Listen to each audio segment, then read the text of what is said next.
Bonjour! Alors, aujourd'hui, je vais vous parler des communications animales telles que vous m'avez demandé. En fait, je vous avais demandé si ça vous intéressait. Quelques personnes m'ont répondu que oui. J'ai décidé de parler aujourd'hui des communications animales que j'ai fait sur des animaux perdus. Et parce que c'est fascinant. Et bon, je vais parler de deux histoires. J'élaborerai pas sur toutes les histoires parce que sinon ça serait trop long. J'essaie de faire des vidéos qui sont assez courtes, sinon ben c'est pas trop agréable quand c'est trop long. Je pense que les gens aiment pas ça quand c'est long les vidéos. Alors je vais parler de deux histoires, peut-être trois si j'ai le temps, mais je suis pas certaine. Alors la première, c'est ma mère. Elle m'appelle à 20h30 un soir. Cet automne, elle me dit: Écoute, Myriam, mon voisin Alain a perdu son chat, est-ce que tu peux faire quelque chose? Alors je dis oui. Son voisin me contacte alors sur Facebook à ce moment-là, Messenger, pour me donner les détails, les photos du chat et tout ça. Il me dit que son chat, ça fait, je pense, 3 semaines, un mois qu'il se fait garder.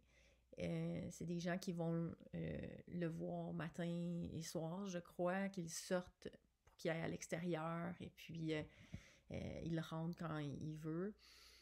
Mais qu'il a dû voir le vétérinaire. Euh, En fait, juste précision, il se fait garder parce que ces humains sont partis, je pense, au Nouveau-Brunswick en vacances et ils doivent rentrer que une semaine plus tard. Mais là, le chat est perdu et il vient de se blesser à la patte, il boite. Alors, là, quand moi j'apprends ça, je fais oh, ça fait 3 jours qu'il est disparu, il boite, il vient de voir le vétérinaire, il est sous médication, antidouleur. C'est pas très. Ça s'annonce pas nécessairement bien. On est l'automne, c'est la saison des prédateurs ici à l'automne. Il y a beaucoup de chats qui disparaissent à ce moment-là. Coyotes, les loups, les pécans. Alors, je m'attends au pire. Je m'attends à contacter.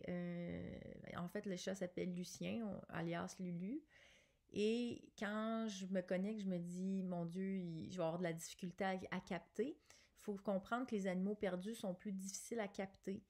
Souvent parce qu'ils sont stressés, ils ont peur, ils sont pas dans leur élément, alors c'est plus difficile. Il y a même des communicatrices animales qui veulent pas faire ça parce que des fois, les animaux peuvent nous faire croire qu'ils sont morts et ils le sont pas. Parce que eux, ils se pensent morts, ils vivent des choses, ils sont mal en point. Aussi, psychologiquement, ça se peut un animal qui va pas bien. Ça m'est arrivé avec une autre cliente aussi. L'animal me faisait penser qu'elle était morte ou blessée. Et bref. Tout ça pour dire que je me connecte, puis non, pas du tout. Lulu est vraiment facile, très très facile à comprendre. C'est simple, même que la première chose que je vois, c'est il est peinard et en train de se lécher la bédaine, le ventre, et puis il a l'air, somme toute, très bien. Alors, je lui demande qu'est-ce qui se passe. Puis il me dit: Ah, je vais bien. J'ai. Tu sais, en fait, j'avais mal à la patte, alors je suis pas rentrée, tout simplement. Là, je me dis: Est-ce que je capte mal ou c'est vraiment ça, finalement? Alors, je dis: Ok, mais là, j'ai dit: Lulu, il faut que tu restes où est-ce que t'es. C'est la nuit, c'est dangereux. Donc, tu es blessé. J'ai dit: Attends, demain matin, le jour, tu vas pouvoir rentrer à la maison si tu es capable. Il me dit: Parfait. Donc, je quitte la communication comme ça. Et puis là, le lendemain, en avant-midi, je contacte Alain, mais il me dit que son chat n'est toujours pas rentré. Je suis déçue. Je m'en vais chez ma mère et là, je parle à ma mère puis je me dis: Ben, je vais aller voir, moi, chez Alain. Alors, comme c'est son voisin, très facile, je me rends sur place. Et puis là, je regarde. Ah oui, une chose que j'ai oublié de dire, là, c'est que Lulu me montrait qu'il était en dessous d'un balcon ou en dessous d'une bâtisse. Alors, il était protégé en sécurité en dessous d'une bâtisse ou d'un balcon. C'est ce qu'il me montrait. Alors, je me dis, je vais voir en dessous du balcon du voisin à ma mère et pas de Lulu. Je vais voir en dessous de la roulotte, je vais voir en dessous du cabanon, pas de Lucien. Et finalement, je vois au fond de la cour, il y a la rivière et il y a comme une maison, cabanon. Et je me rends là et je me penche sous la bâtisse et j'appelle, je dis Lulu, est-ce que t'es là, Lucien? Et là, j'entends miaou miaou. Et le beau petit Lucien était bel et bien à l'endroit qu'il m'avait indiqué, en sécurité. Il avait l'air d'aller bien, alors il s'est tranquillement dépêché de s'amener vers moi, puis je l'ai tout de suite pris dans mes bras comme si on s'était toujours connus. Il était extrêmement heureux d'avoir quelqu'un. J'étais vraiment contente de le voir. Il est resté dans mes bras. Je l'ai ramené à sa maison. La voisine, ma mère était là. On s'assurait toutes qu'il était bien. Et je pense il était peut-être tanné aussi que ses parents soient partis aussi longtemps. Et ça a été sa façon de l'indiquer, en plus de sa douleur à la patte. Donc, belle histoire qui se termine bien. Euh, voilà.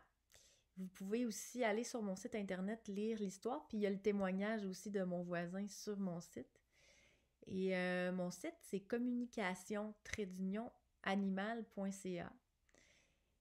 Et soyez indulgents parce que la version mobile, je remarque qu'il y a des anomalies sur certains cellulaires. Je sais pas comment, là, je vais aller voir pour adapter ça, là. Parce que il y a comme des écritures brouillées pour certaines versions. Alors, c'est ça. Tout simplement d'ignorer ça. Je m'excuse pour l'image. Je me suis rendu compte que mes vidéos avec mes histoires, ça fonctionnait plus ou moins. Alors, pour l'instant, je vais en rester avec cette histoire-là de Lulu, le chat perdu. Puis je vais vous revenir avec une ou deux autres histoires de chats perdus qui valent vraiment la peine là, d'être entendues. C'est quand même assez incroyable. L'une, ça va être une chatte qui a été perdue 6 mois et qui a été retrouvée. Et l'autre, c'est un chat qui a quitté le domicile afin d'aider son humaine à quitter une relation difficile. Alors voilà, je vous reviens. Merci de partager, de commenter pour me donner votre avis. Je vous embrasse.